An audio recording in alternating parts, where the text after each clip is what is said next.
The first thing they must hide is the body. Outside the Sultan's tent, Egypt is burning with rumors. French crusaders have crossed into the Nile Delta. Damietta has fallen. King Louis IX is marching deeper into the heart of the country. Soldiers are waiting for orders. Commanders are watching each other. Servants move quietly through the camp, afraid to breathe too loudly. And inside the tent, the ruler of Egypt is dead. Sultan al-Salih Ayyub lies motionless. His reign ended in the worst possible hour. Beside him stands Shajar al-Durr, once enslaved, then trusted, then loved, now trapped between truth and catastrophe. If the army knows the Sultan is dead, Egypt may collapse before the crusaders even strike. So she makes a choice that will turn her into legend. The Sultan will not die. Not yet. Mansura, 1249. The Nile moves like a black ribbon under the night sky. Torches flicker along the military camp. Horses stamp in the mud. Beyond the river, the Crusader army waits with steel, banners, and holy certainty. But inside the Muslim camp, the real battle begins in silence. Shajar al-Durr understands what no one says aloud. Power is not only held by swords, it is held by belief. So the Sultan's death is hidden. Food is still carried to his tent. Orders are still issued in his name. Servants are told he is too ill to be seen. Commanders receive instructions sealed with authority, unaware that the man behind the seal no longer breathes. For days, perhaps weeks, Egypt is ruled by a ghost, and by the woman brave enough to keep that ghost alive. But Shajar al-Durr was not born into command. Her early life is shadowed by uncertainty. Some say she came from Turkic lands, others from Armenian roots. What is clear is that she entered power from its lowest door, enslavement. In another life, she might have vanished into a palace register, just another name owned by someone else. But she learned. She listened. She watched men compete for thrones, betray brothers, bargain with generals, flatter scholars, and fear soldiers. In the court of Sultan al-Salih Ayyub, she became more than beautiful. She became useful, then necessary. Her name, Shajar al-Durr, means tree of pearls. It sounds delicate, but pearls are formed under pressure, and her pressure was history itself. When al-Salih married her, she did not simply become a wife. She became a gatekeeper to power.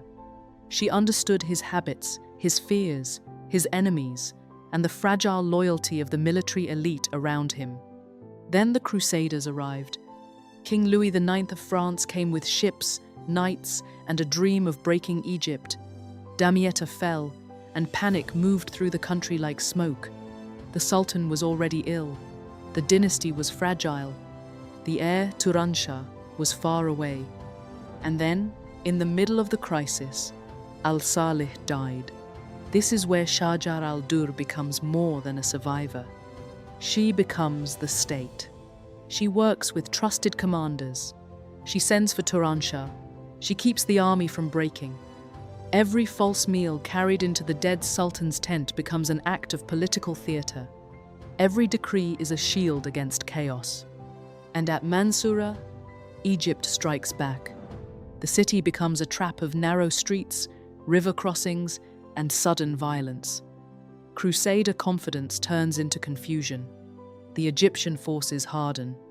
The invaders who expected glory find themselves swallowed by the Nile Delta. Then comes the impossible image: Louis IX, King of France, captured in Egypt.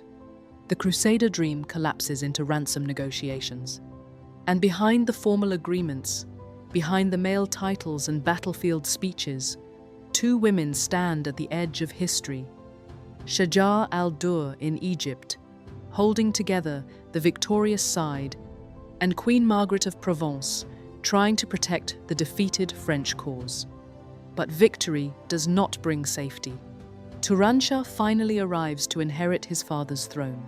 He should have been grateful. Instead, He becomes suspicious, arrogant, and dangerous. He insults the people who saved Egypt. He threatens Shajar al-Durr. He alienates the Mamluk soldiers, the very military elite whose loyalty now decides who lives. The empire has survived the crusaders. Now it turns inward. Turan Shah is assassinated. The old Ayyubid order cracks open, and in that dangerous silence, the impossible happens.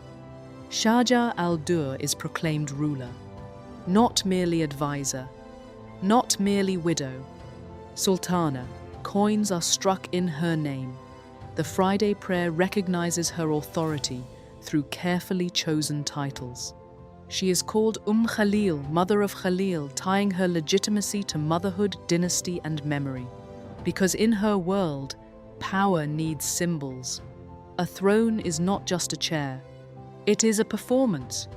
It is a coin in a merchant's hand, a name spoken in a mosque, a seal pressed into wax, a story people agree to believe, but many refuse to believe hers. A woman on the throne is too much for the political imagination of the age. The Abbasid Caliph rejects the idea. Rivals whisper, commanders calculate.